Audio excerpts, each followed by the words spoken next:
যারা এখন পর্যন্ত আনারসের রেসিপিটি স্বাদ গ্রহণ করেনি তারা আনারস পেলে এইভাবে আনারসের একটা মিষ্টি রেসিপি বানিয়ে খেয়ে দেখবে কতটা টেস্টের হয়।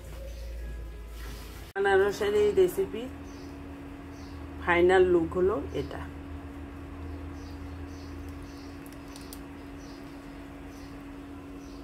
কেমন আছো সবাই? পাঁচ মিশলি জীবনে স্বাগত জানাই। বন্ধুরা, আজকে তোমাদের মাঝে একটি হারিয়ে যাওয়া রেসিপি আমি শেয়ার করছি। সম্পূর্ণ ভিডিওটি আশা করি দেখবে তোমরা।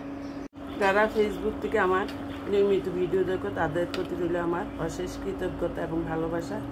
আর যারা ইউটিউব চ্যানেল থেকে দেখো এখনও সাবস্ক্রাইব করোনি, অবশ্যই চ্যানেলটি সাবস্ক্রাইব করে পাঁচ মিশলি জীবনের সাথেই থাকবে এবং লাইক কমেন্ট শেয়ার করে সহযোগিতা করবে। আজকে তোমাদের মাঝে একটি হারিয়ে যাওয়া রেসিপি শেয়ার করব। এগুলি হয়তো তোমরা দেখেই চিনছো। সেগুলি হলো আনারস। আনারস দিয়ে একবারে বিলুপ্ত প্রায় রেসিপিটা আজকে করব। আমার ঠাকুরমার রেসিপিতে আমার ঠাকুরমা প্রায় করতেন। লাগবে আমার নারকেল বাটা, আমি অনেকগুলি নারকেল বেটে নিয়েছি। লাগবে, যদি তোমরা খেতে চাও মিষ্টি একটু বাড়িয়ে দিতে পারো, যেহেতু আনারস অনেক মিষ্টি এবং নারকেলও মিষ্টি আছে। আমি হয়তো সামান্য একটু গুড় ব্যবহার করব। চিনিটা দিলে কি হয়, চিনিটা দিলে হয় এই যে রেসিপিটা রং হবে সাদা ধপধপে, দেখতে খুব সুন্দর লাগে এবং খেতেও অসাধারণ। আমার অনেক দিন ইচ্ছে ছিল যে আজ আনারসের এই রেসিপিটা করব, তবে আজকে সুযোগ পেলাম, আজকে করে দেখাবো। আশা করি পেজের সাথেই থাকবে এবং ভিডিওটি সম্পূর্ণ স্কিপ না করে দেখবে। আমি প্যান বসিয়ে দিলাম।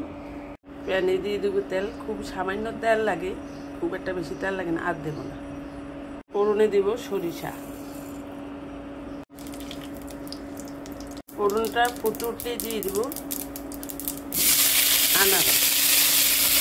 রান্নাটা এত সহজ এবং খুব কম সময় হয়, না করলে তোমরা বিশ্বাস করবে না। দিয়ে দিচ্ছি লবণ। মশলা তো না দেওয়াই লাগে না, সামান্য একটু হলুদ। 2 মিনিট একটু কষিয়ে নিব।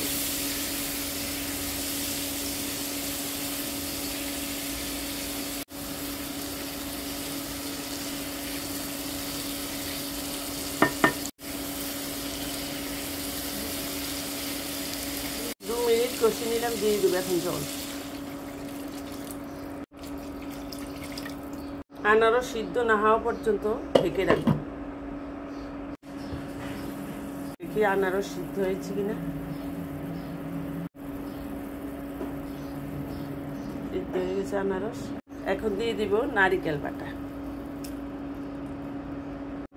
আমার ঠাকুমা যখন বাড়িতে কোনো প্রোগ্রাম হতো, ভালো খাওয়া দাওয়া রান্না হতো, তখন এই রেসিপিটা রান্না করতো। এত টেস্ট লাগতো। এখন মানে বিলুপ্ত প্রায় আমরাও করি না, আমরাও এখনো ভুলে গেছি। হঠাৎ আমার মনে পড়লো আমার ঠাকুমার এই রেসিপিটার কথা। ভাবলাম আনারস যেহেতু ঘরে আছে তা করি এবং তোমাদের মাঝে শেয়ার করি। 2 মিনিটের জন্য ঢেকে দিই। নারকেলের টকের যে রেসিপিটা, নারকেল কিন্তু নিয়ম হচ্ছে বেশিক্ষণ সিদ্ধ করতে নেই। নারকেল বেশিক্ষণ সিদ্ধ করলে নারকেলের তেলটা বেরিয়ে যাবে। তার জন্য নারকেলের স্বাদটাও টুট রাখার জন্য নারকেল বড় জোর 5 মিনিট।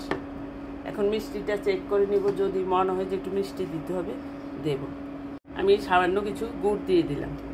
এটা শীতকালীন যে খেজুরের রসের পাটালি গুড় দিয়ে দিলাম। তোমরা চাইলে চিনি দিয়ে করতে পারো, আমি চিনি দিলাম না, গুড় দিয়ে করলাম। 3টা কাঁচামরিচ চিনি দিয়েছি, দিয়ে দেবো আর 2টা কাঁচামরিচ আস্তা।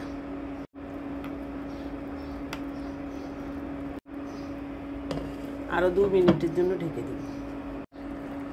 হয়ে গেল আমার আজকের ব্যতিক্রমধর্মী আনারসের একটি মিষ্টি রেসিপি। এখন নামিয়ে ফেলবো। হয়ে গেল আমার আনারসের মিষ্টি রেসিপি। এখনই নামিয়ে ফেলবো। রেসিপির ঘনত্বটা হবে এমন।